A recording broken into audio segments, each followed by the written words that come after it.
Bienvenue dans SUAP le podcast qui vous amène à la découverte du secours et soins d'urgence aux personnes. Je vous souhaite une très bonne écoute.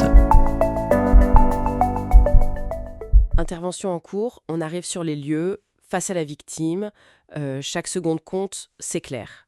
Comment on fait pour évaluer vite, bien, sans rien oublier? C'est ça qu'on explore aujourd'hui, l'art du bilan. Tout à fait. Et le bilan, attention, c'est pas juste jeter un œil comme ça, non. C'est une démarche vraiment structurée, très rigoureuse. Ça vient des recommandations nationales, hein. D'accord. L'idée, c'est la sécurité d'abord, pour tout le monde, puis chercher vite les détresses vitales, évaluer complètement la victime et bien sûr, transmettre les infos clairement pour la suite. Ok.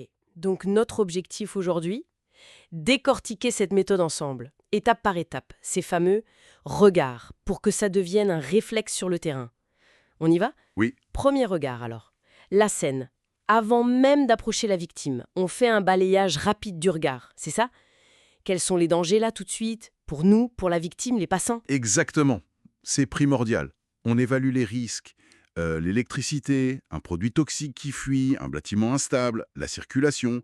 Faut assurer la protection. Délimiter une zone de sécurité si besoin? Oui, voilà, délimiter. Et très vite. Combien de victimes? Elles sont où?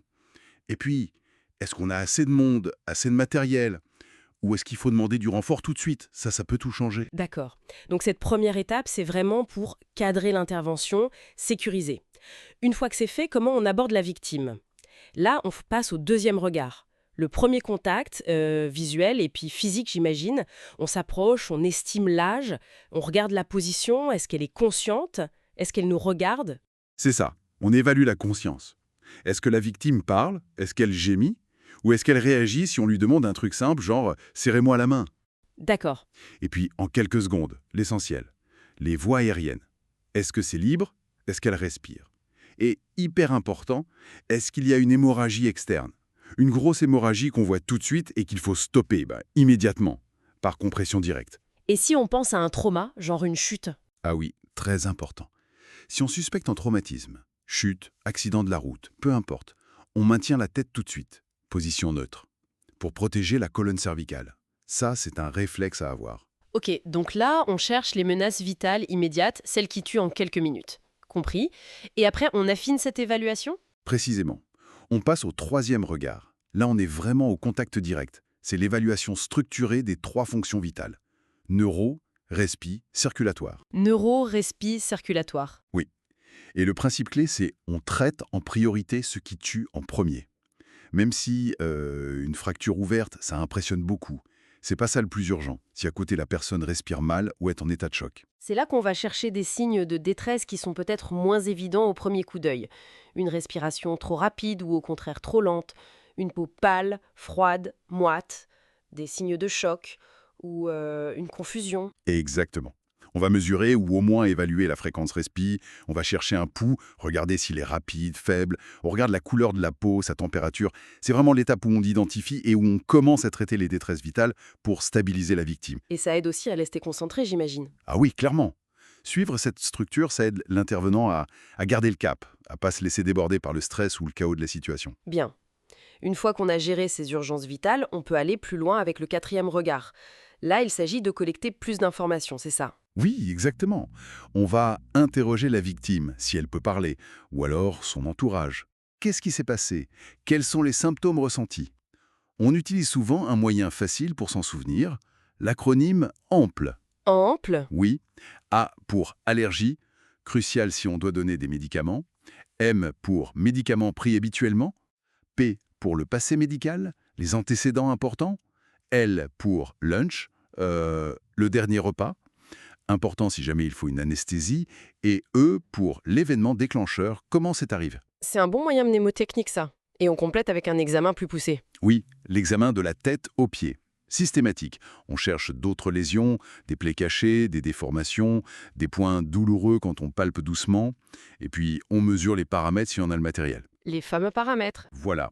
Fréquence cardiaque, tension artérielle, la saturation en oxygène, la SpO2 avec le petit appareil au bout du doigt, la température, on évalue la douleur aussi, et la glycémie capillaire, le petit test de sucre si c'est pertinent par exemple pour un malaise. D'accord. Toute cette collecte d'infos, ça prépare la suite.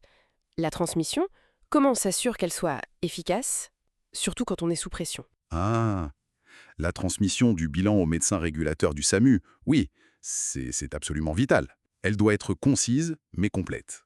Et surtout structurée. Structurée comment? On donne le motif de l'appel, l'âge, le sexe de la victime, la plainte principale, puis les constats clés de nos 4 regards, la conscience, la respiration, la circulation, les autres lésions ou les infos de l'ample. On dit aussi ce qu'on a fait comme geste et comment ça évolue. Et c'est ça qui permet au médecin de décider? Exactement. Avec ça, le médecin régulateur peut donner un avis, des conseils, décider d'envoyer des renforts, une équipe médicalisée type SMUR, ou choisir vers quel hôpital orienter la victime.